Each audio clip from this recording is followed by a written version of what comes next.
If your raised beds are suddenly teeming with slugs, ants, or strange white patches of mold, your mulch might be to blame.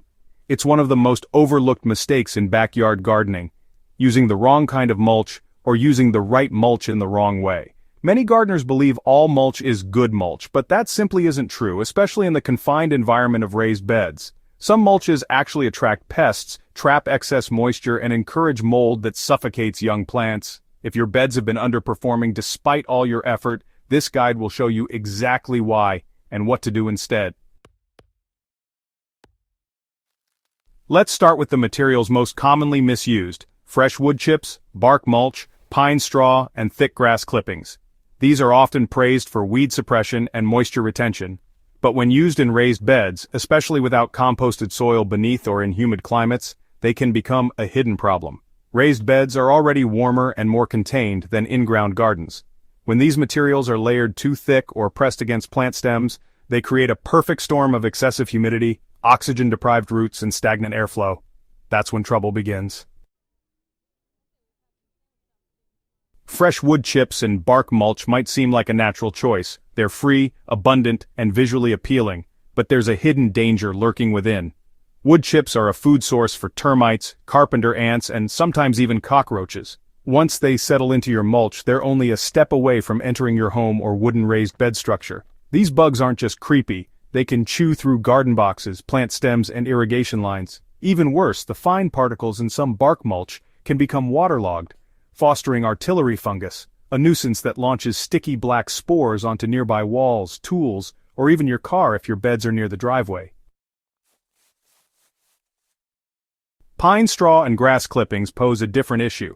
While they break down quickly, they create a mat-like surface that locks in too much moisture when applied in thick layers. This moisture retention can be deadly in a raised bed, especially around seedlings and shallow-rooted herbs. Slugs and snails thrive under that damp layer, protected from the sun and predators. In warm, humid weather, that same mulch layer becomes a mold incubator. White mycelium streaks, fuzzy patches, or a sour smell are early signs that your mulch is starting to ferment rather than break down properly. Another hidden hazard comes from improper mulch placement.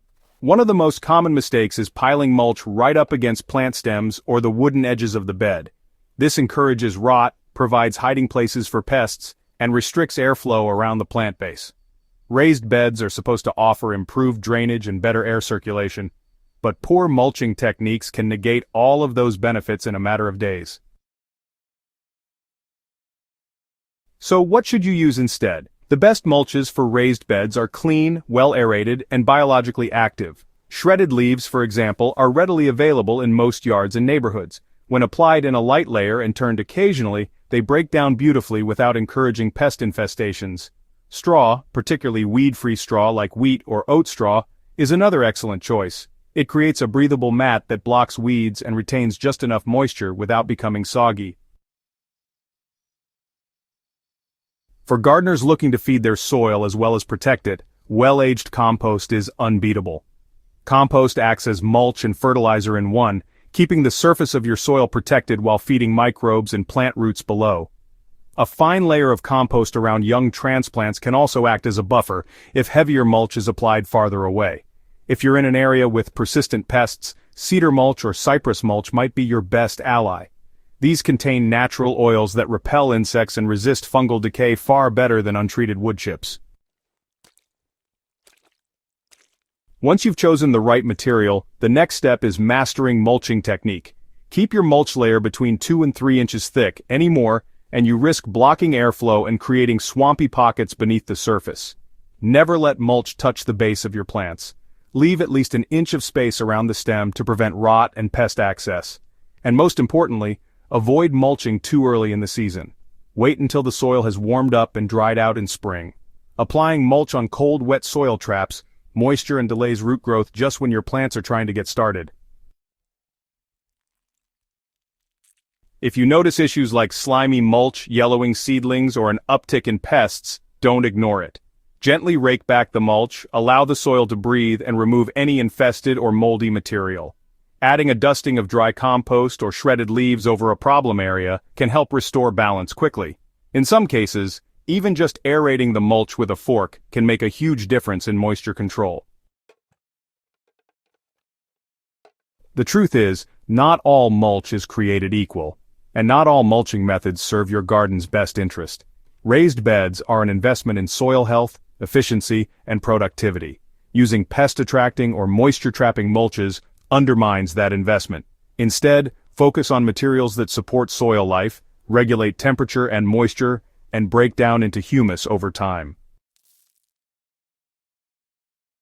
If you've been using fresh wood chips, pine straw, or thick grass clippings in your raised beds, it's time to rethink your strategy. These materials have their place, but usually not in the confined, intensive environment of raised garden beds. Try switching to leaf mulch, compost, or insect-repellent mulches and observe how quickly your beds respond with healthier roots, fewer pests, and richer soil. If this guide helped you spot a hidden problem in your garden, be sure to subscribe to HydroHaven for more soil-smart solutions and no-nonsense gardening advice. Share this with a fellow gardener who's been fighting pests or mold without knowing the mulch might be the real culprit. The right mulch can make or break your raised bed success, so mulch wisely and let your soil thrive.